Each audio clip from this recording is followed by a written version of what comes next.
Intégral Placement, idée de fonds. Des idées de fonds de gestion dans lesquelles investir. Chaque jour, on vous guide, on vous conseille dans cet univers des fonds de gestion qui peuvent vous permettre de générer de la performance, peut-être parfois à moindre frais en sélectionnant bien les fonds dans lesquels vous investissez. Et un auditeur aujourd'hui nous interroge sur les fonds de gestion obligataires passives. On va répondre à cet auditeur avec Mara Dobrescu depuis Morningstar. Bonjour Mara. Bonjour Guillaume. La gestion obligataire passive, donc, on en entend, c'est vrai, de plus en plus parler. Qu'est-ce que c'est ? Oui, donc déjà, elle se développe de plus en plus sur l'univers obligataire alors qu'elle était longtemps l'apanage des marchés actions. Là, si on regarde sur les 5 premiers mois de cette année, les ETF et les fonds indiciels obligataires ont collecté près de 70 milliards d'euros en Europe. Donc, ils ont presque égalé toutes les souscriptions nettes qu'ils avaient enregistrées l'année dernière. La part de le marché de la gestion passive, elle est désormais proche de 15% sur le marché des fonds ouverts en Europe. Alors, les investisseurs se tournent naturellement vers ces produits parce que vous le savez, dans l'obligataire, les écarts de performance sont assez faibles. Et puis de plus en plus avec les taux bas qu'on voit actuellement. Et la performance elle est donc très rapidement grignotée par les frais de gestion. Donc les fonds actifs sont trop nombreux à sous-performer leurs indices de référence. Quant aux fonds indiciels et aux ETF, eux, ils sont bien meilleur marché, entre 15 et 50 points de base de frais annuels, contre parfois plus de 1% pour les fonds actifs. Donc ça leur donne un avantage compétitif vraiment non négligeable. Comment ces fonds de gestion obligataire passive donc fonctionnent-ils ? Alors le principe fondamental, c'est le même que pour les fonds passifs actions, c'est de répliquer la performance d'un indice avec les coûts les plus faibles possibles. Il faut mentionner par contre que les indices obligataires sont souvent plus diversifiés que les indices actions. Par exemple, si on regarde un indice comme le Barclays Global Aggregate, il y a plus de 15 000 titres. Donc pour minimiser les coûts de réplication, ces fonds passifs, ils vont plus souvent acheter un échantillon représentatif de titres plutôt que l'intégralité des titres qui sont dans l'indice.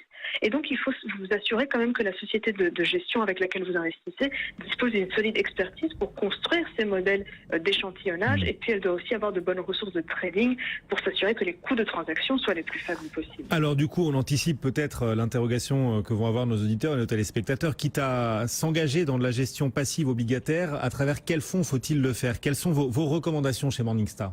Oui, alors la plupart des offres qui sont disponibles aujourd'hui sur le marché sont sur les segments qu'on dit traditionnels de l'obligataire, comme la dette d'État, les obligations privées de bonne qualité. C'est logique puisque ce sont ces segments qui sont les plus liquides, qui se prêtent le plus facilement à la réplication.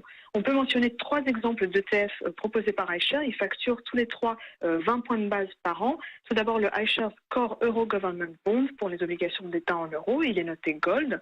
Et puis le iShares Core Euro Corporate Bond noté Silver sur les obligations privées en euros. Et le iShares Global Government Bond sur les obligations internationales qui est noté bronze. Alors pour ces 2 derniers, vous voyez, leur note est un peu moins élevée. Même si nous avons une forte conviction sur leur potentiel, ce sont des univers où les gérants actifs ont quand même plus de leviers de performance à leur disposition. Donc la concurrence des gérants actifs est un petit peu plus rude. Alors plus récemment, on a aussi vu le lancement de fonds sur des segments moins liquides comme les obligations high yield et même sur les convertibles.